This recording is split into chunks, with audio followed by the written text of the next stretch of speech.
All right. Okay, welcome everybody, and welcome Daniel Lamarre from the Cirque du Soleil.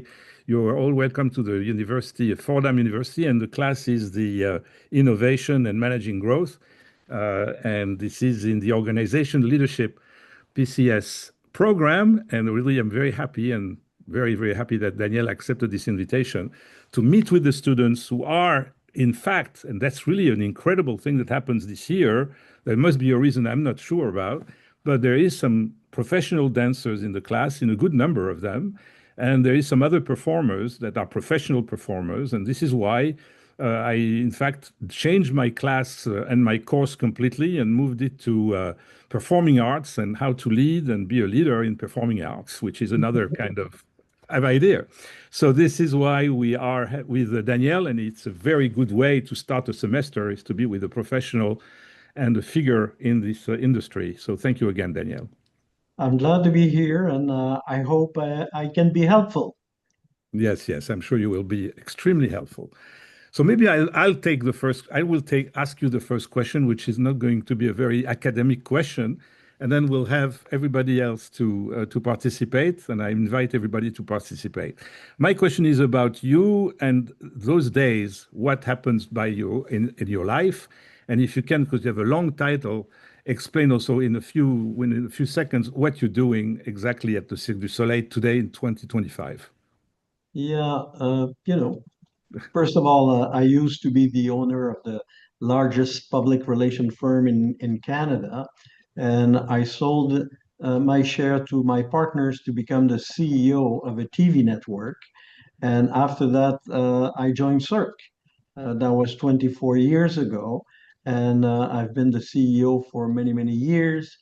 Go through the pandemic where we Yeah. were afraid that we will lose our company, and then finally saved the company. And then I decided to give my job to someone else and remain as the vice chairman of the company. And then recently, a few months ago, the board asked me to come back as the CEO of the company, and hopefully one day I'll find someone else to take over from me, because the reality is I really enjoyed acting as the vice chairman because it gave me more time to do what I love to do, which is business development. Because when you do business development, what you do is you create jobs for creators and artists. And that's what is driving me as the head of Cirque du Soleil. Hmm. That's very, very interesting. Okay. Thank you for that explanation. So anyone with a question or anything that you want to share? Jump in. I have a question. This is Hi. Lori. Okay. Hi, Hello. Lori Dobbins here. So I'd like to know how you were able to navigate your leadership and the leadership roles, your styles going from PR to television and to Cirque. How did you navigate the different styles, given it's a more creative platform? Yeah, it's I have to admit that in PR and even in television, it was quite traditional business model. At Cirque, it's very, very different because the core of what we do is create shows. So creativity is really our core business, because if we develop a good show, we have a good business. If we don't do a good show, we have no business. And so my job here, what makes me have fun in doing what I'm doing is because I can work even if I'm at the origin a business guy. I love artists and I love creators. And I don't think that the traditional business person, if you don't like creators and artists, you could do my job. And when I joined the company, people were kind of scared to see the business guy coming in because the founder was an artist. And they were afraid of me saying, "Oh my God, a business guy is going to change everything." And they were secure after a while to see that I understood that the artistic content was at the core of everything we do. And that's why I've been able to be the leader of this organization for so many years. Incredible. So thank you. You've actually answered the second part of my question. I was going to ask about creativity, the balance and act between creativity and commerce. How have you navigated that? Because that can be rather tricky, right? Yeah, but it's interesting you say that because that's the title of the book I wrote, which is Balancing Act. That's exactly the title of my book because it is a balancing act. Because if you listen to the creative people, they never have enough money to do their show. If you ask to our, business people, they will say that they have too much money to do their show. And that's where I become the referee and make sure that that the artists understand that there are some limits and that the business people understand that, the core again is our content. Thank you. You're welcome. Anyone else? If you can still think about questions, I have one coming, so I can take my turn. The turn again. I don't want to be dominating too much, but as you said, 24 years, and I think when you started, you were working with the founder, Guy Laliberté, was the visionary originally of this, and I think many people know his story that he started in the street and started to build a billion-dollar company at the time. I don't know. I'm probably in the old ages because I know the Cirque for about the same number of years that you've been there, maybe a bit more. I don't know. But anyway, my question is so if you could eventually tell us those 24 years, is there some kind of phases or stages that you can see and define to show how this company became what it is today? Yeah, yeah, there is a clear event, and that was when we did the deal with the Beatles. And I remember that like if it was yesterday, because when we did the opening of the show in Las Vegas with the Beatles, we went from, I would say a North American company to a global company almost overnight, because the coverage of that premiere was worldwide. I remember CNN was there live, and there was hundreds of journalists surrounding, George, Paul, and Ringo, and it brought our brand to the next level. And that was an interesting story because, for 30 years, all the live show company in the world wanted to do a show with the music of the Beatles, and the Beatles always said no. Mhm. And what happened is that, our founder, Guy Laliberté, was doing a big party every year at the Formula One, the Grand Prix Formula One race in Montreal. And George was there. And after jamming with our musician and having a good time at our party, he said, that would be great if we could do something together. He said, the gang, we're meeting next week in London, and if the gang, because they call themselves the Gang. gang, if the gang are in a good mood, I'll invite you and we'll talk about a project. And I said, yeah, but if the gang is not in a good mood, he said, oh, we're just going to go out and have a beer in a pub. So here we are going to London, not knowing if I'm going to have a beer with George Harrison, or maybe I will have the most important meeting in my life. So we're sitting in an hotel room, Guy and I, and we're talking to each other, but we're not listening to each other. We're just watching the phone to ring. And Oh, finally, the phone rang, and Guy hangs up and says, okay, the gang, they're in a good mood. We jump in a cab, rush to the Mandarin Hotel in London. And then that was like in a movie because everybody didn't know that the Beatles were there. And all there was in the hotel was security guards. And all you can hear was the security guard saying, "Oh, people from Cirque du Soleil are coming. People from Cirque du Soleil are coming." And then boom, I wanted to pinch myself because I end up in the suite with the Beatles, and we sat down, and Ringo said, "What's the pitch?" Mhm. And we said, "There is no pitch. You're a creative force. We're a creative force. We're here to see if we could work together." And then Ringo turned to Paul and he says, "Wow, this is a change." And the rest is history. We had a lot of fun working with them, and I learned a lot from that.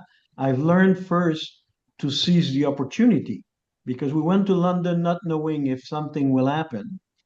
B, we showed leadership by showing them that we're not groupie. We're creators. As you are creators, and let's see if we can work together.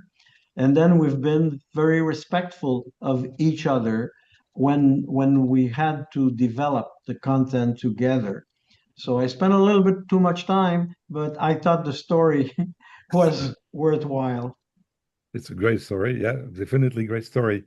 And it makes me also believe, add one thing to what your story says. It's what I call destiny. You never know what's going to be the outcome. That's what business development is about. Personally, I was in business development my whole career, so I can tell you that, taking a flight going to Phoenix, Arizona from New York and having to shake the hand of someone that I needed to see at all cost, and this guy didn't know who I was, and he sees me, I tell him the name of my company, and he gives me his business card. This is the day I wanted to happen. I always wanted your company to reach me. That's how it Wow. happened. So I don't want to tell my story, but I say this is Right. destiny, right? Destiny. Yeah, yeah, it is. It is. All right. So Yeah. someone is raising Yeah. Yeah. yeah, Yeah. Yanye is raising a hand. We don't see you, by the Oh, way. Uh, yes, yes. I kind oh, of, okay. right. Do you want to see me? I can put that on. Oh, that's nice. Okay.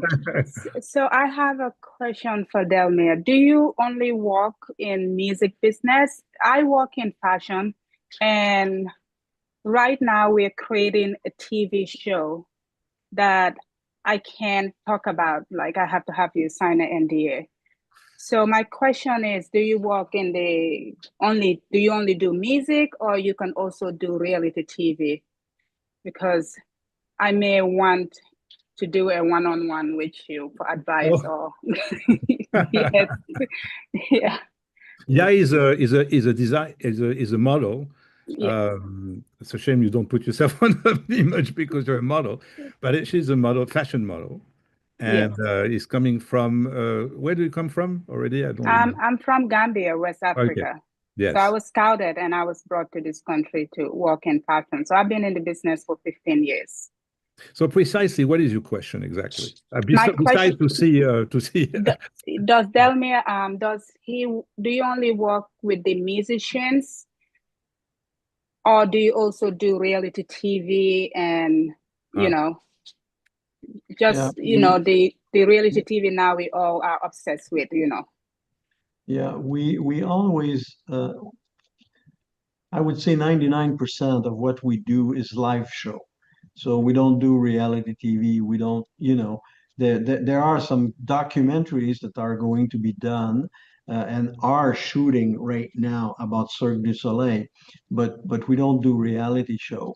But we're not only working within the music world, we also work with the movie industry. So we did a project with James Cameron, and we are also talking to those other IP owners, and we're always in an exploratory mode because I don't want to wake up one day and then learn that someone else is doing something that I should have done. So I explore on many fronts. For instance, as we speak, I'm talking with Pat McGrath.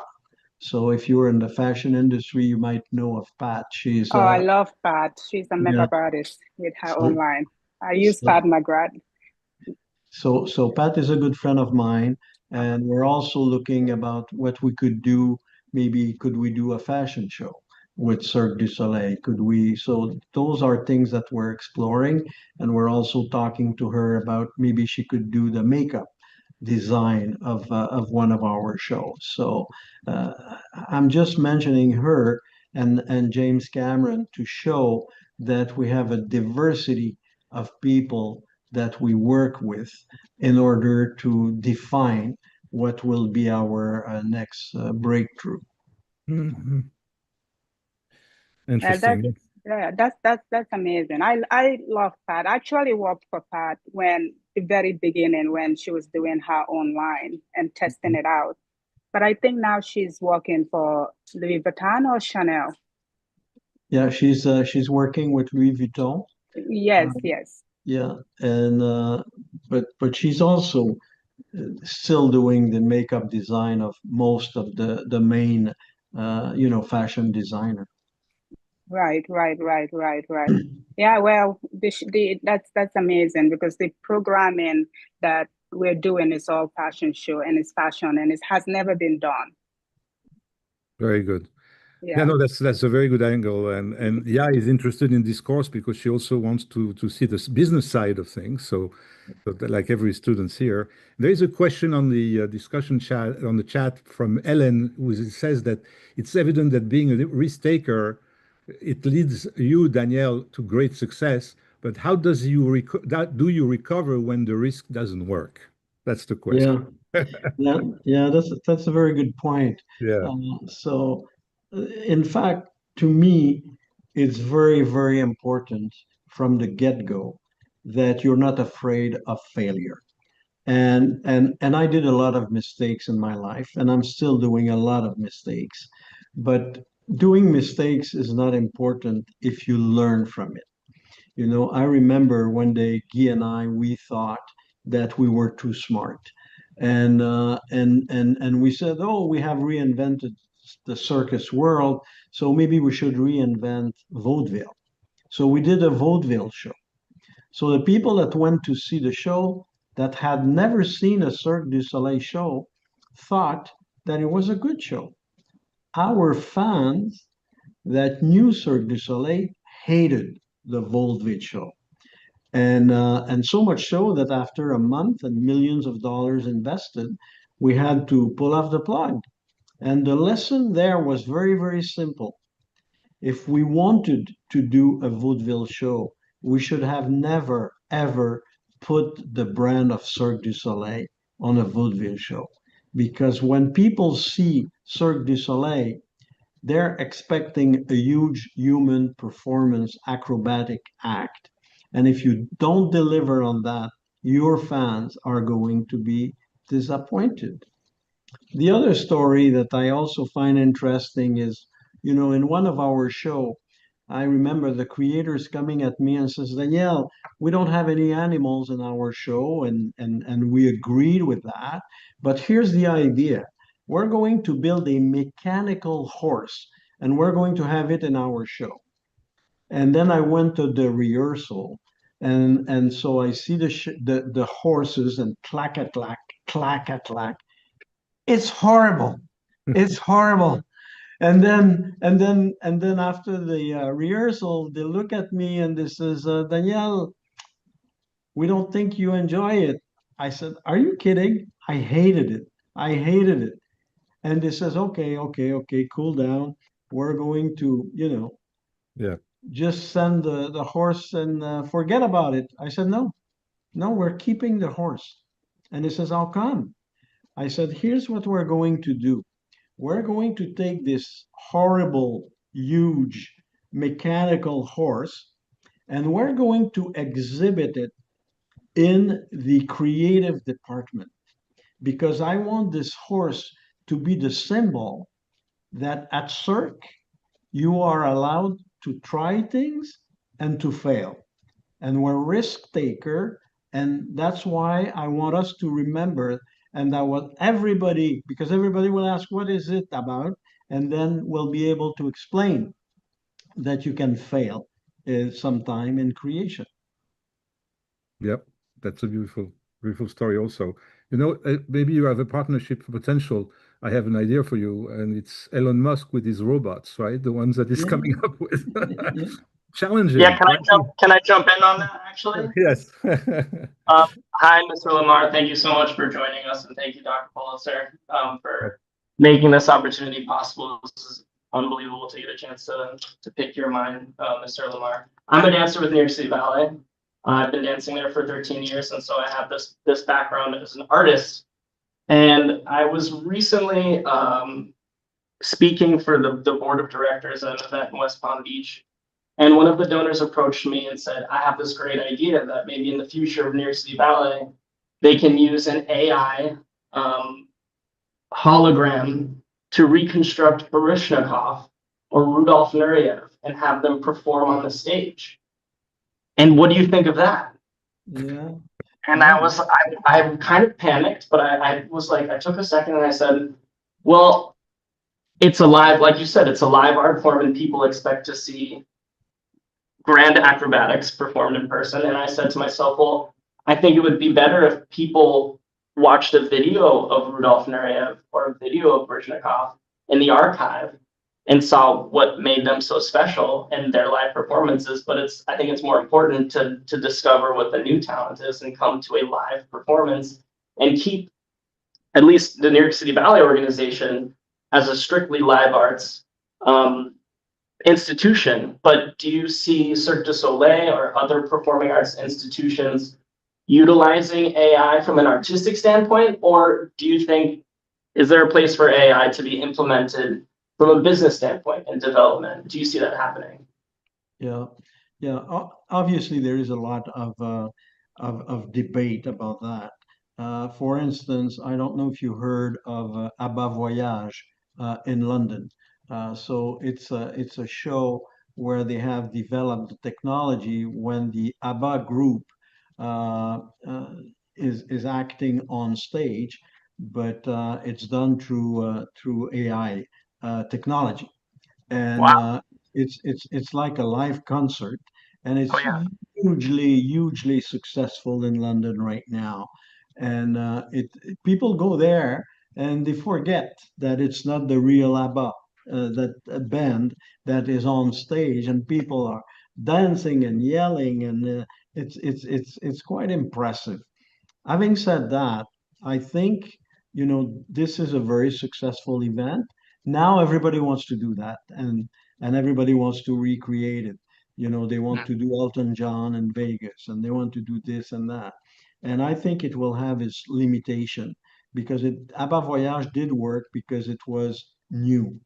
But the second one or the third one, or it's not going to be new anymore, and therefore, I think it has its limit. Personally, I'm a challenge with I'm very challenged with you know the fact that we have to involve technology because people wants that more and more. On the other end, I truly believe that there is nothing to replace human performance, because having a dancer or having an acrobat on stage with not only his or her body, but also have the emotion that you communicate to the public. So that's why I will continue to bet at Cirque du Soleil for the core of our business will remain human performances. It doesn't mean That's great to that, hear. pardon me? That's great to hear as a dancer, as a performing artist. But I have a part two of my question, if you don't Go mind. ahead. Go Where ahead. we were reading an article for our class called "The Alchemy of I have it right here. The Alchemy of High Performing Arts Organizations" by SMU Data Arts, and it's sponsored by or commissioned by this company called Wallace. And it gathered data on companies that were able to that had a pattern of being successful through like the pandemic. What arts institutions had, were able to have the best bottom line or maintain their endowment, things like these, what strategies they used. And they mentioned they were spending on marketing. It was like every dollar they spent on marketing meant $5 in returns. They mentioned having a really active board. And the third one that I thought was really interesting was that they respond to what the community wants to see. So, and they talked about outreach and creating one organization, the Chicago Opera, started outreach programs and education and starting like a young arts orchestra for the community. So I guess my question for you is, how does Cirque du Soleil find out what the community looks for, wants to see from Cirque, or how is it helping Cirque develop as a company? Yeah. You know, obviously we're known because of our creativity, and it has to remain that way as far as I'm concerned. But our hidden card is we're highly analytical. For instance, tonight we have 40 shows going on at the same time in the world. Every single spectator that will leave one of our theater or big tent will be asked, what did you enjoy about the show? What was your favorite act? What was the act that you didn't like? And we monitor on a regular basis. So if there is an act that is ranking last for 2 months, well, we're just going to take it out from the show and replace it by a better act. We have our studio here in Montreal, and it's a huge facility where we can rehearse our full show. And when we are in full rehearsing mode, what we do is we would bring public to see the new shows that we are developing. And because at the end of the day, it doesn't matter what I think. What's important is what the public think, because at the end of the day, they're the judge of our success or failure. So you might as well talk to them and listen to them. And so just to make you laugh for a moment, there is a lot of different ways to listen to your public. So my stupid way is during the intermission, I would hide in the restroom and I will stay there for the entire intermission, just listening to what the people are saying about the show.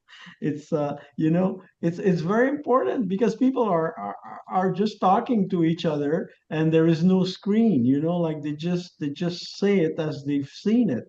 And that's not a science, but we do hire, obviously, you know research firm that will obviously use more science way of surveying public.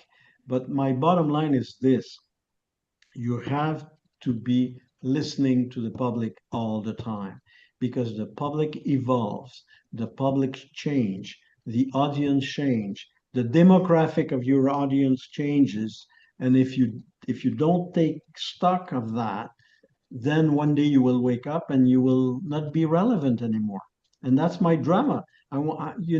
That's my obsession. Every time we create a new show, you should see how much pressure there is in the studio, because we don't want to create a bad show.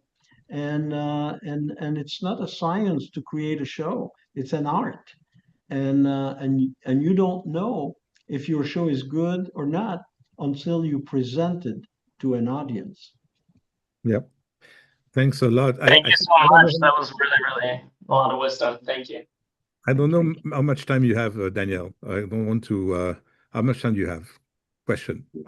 Yeah, I've been asked, I think, to leave around 10 to 7. Is that what was planned? Okay. It is 20 to 7. So you would have about 10 minutes. Everybody has about 10 minutes to spend. That's correct. Yeah. So that's great. 10 minutes gives the chance to more of you, and we'll try to make our answers a little shorter. Yeah, But we love your story, so I don't want to say that. Right. I don't want to say that. I just want to share something very quickly. That's my opportunity to say it. For me, when we talk about creativity of the Cirque du Soleil, I'm going to give you a little bit. So my youth to go to drama school in Paris and to be on stage for a few years professionally, I always saw, when I saw the Cirque du Soleil the first time, I say, wow, I think it was I saw it in Las Vegas. And I said, wow, this is a mix of different styles of performance. One is commedia dell'arte, really the Italian Arlequin and all these characters that are really a type of performance, a type of acting. So it's theater. Then I saw the circus part of it with the clowns and with the clowns, but they are not particularly funny, the clowns, not necessarily. Sometimes they're very sad. And then thirdly, the stage. If there is a lot of effects that you see, a lot of things that are live in front of you, it's not a movie, it's theater. Amazing, to have people under the water to wait for things. That's what people are plunging at every time you think they're going to fall on the floor and the floor opens. It's unbelievable. When I saw all of that, I said, I've never seen such a thing in my life. I mean, never. So I think you continued that culture, right? Yeah. Thank you. Thank you for your comment. Yeah, no, it's important that I said that. Anyone else, guys? I have another question. 1 second, Laurie, so- if I may just ask you for a second, because I would like to have everybody participate. Yeah. If there is a question for someone else, but I'm sure you're going to have the opportunity to ask your question. I just want to make sure. I don't know about Devon, about Margot, about Damien, about I have Yvette. a question. Yes. Sorry, Laurie. You want No, it's fine. Go ahead. Sorry, Laurie, I didn't want to cut you off. No. Go ahead, guys. I'm chatty. Go ahead. Thank you, Mr. Lamarre, for taking the time to come here. We really do appreciate it so much. I have a short question. I'm into business, and then this is the first time like I have a business partner. So I wanted to ask, what is the biggest lesson in building long-term relationships with business partners, and how has it shaped the way you collaborate today? Yeah, it's first and foremost, I strongly believe that partners should be very different one to another, because you have to be complementary. Because if you're two look alike, then it becomes a source of conflict. Like Guy Laliberté and I, you couldn't find two more different guys. You had an artist and a business guy, and the reasons why we have been working for so long together is because the territory of each was very, very clear. And I would never interfere on the content because he's an artist, and he will never interfere on the business because I'm a businessman. So the why we have that very well defined, and I would say that it probably took us a year before we, start to understand each other better, and then agreed and defined the role and responsibility of each other. But if there is one word at the end of the day that works, it's respect. You have to be very, very respectful of your partner. I remember when I was in PR, my partner was older than myself. And one year I created more business than him. And he said, you should do more money than me. And I said, no, because you're the founder. I will never accept that I do more money than you. Even if I do just $1 less than you, that would be good. And that conversation has cemented our relationship forever because we show that we were respectful of each other. And I always wanted to be more generous because I always thought that generosity comes back. I'm a true believer of that.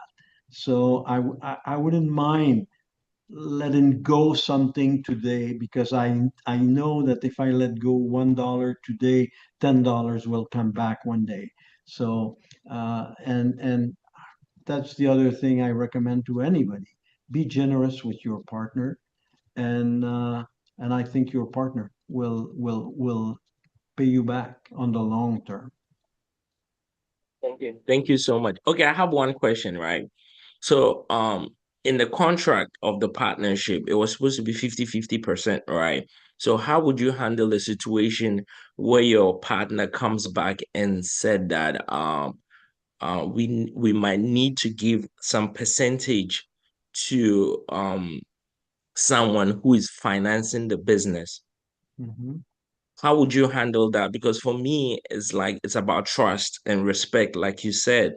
So coming back and then telling me a situation like that, it's kind of conflicting, and then it kind of gives me a red light in the partnership already at the beginning. So if how would you handle something like that? Do you Yeah. just cut off the partnership, or move on? Yeah, if it happened early in the game, I would be concerned, and I understand what you're saying.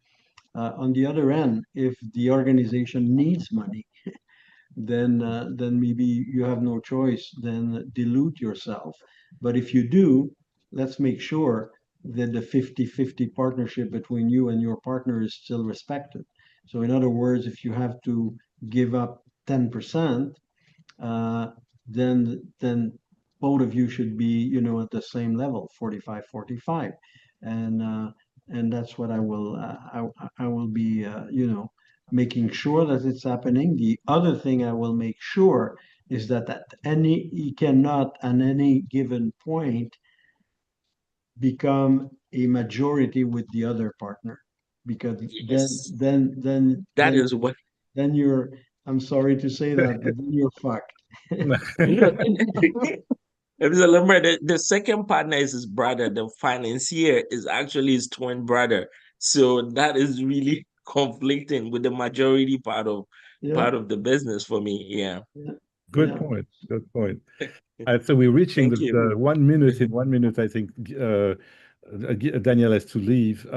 Laurie, if you can also send a question. I can eventually send questions to Daniel. I don't know if you will have the time to reply to me, but if your questions are essential and you want an answer, maybe you will be.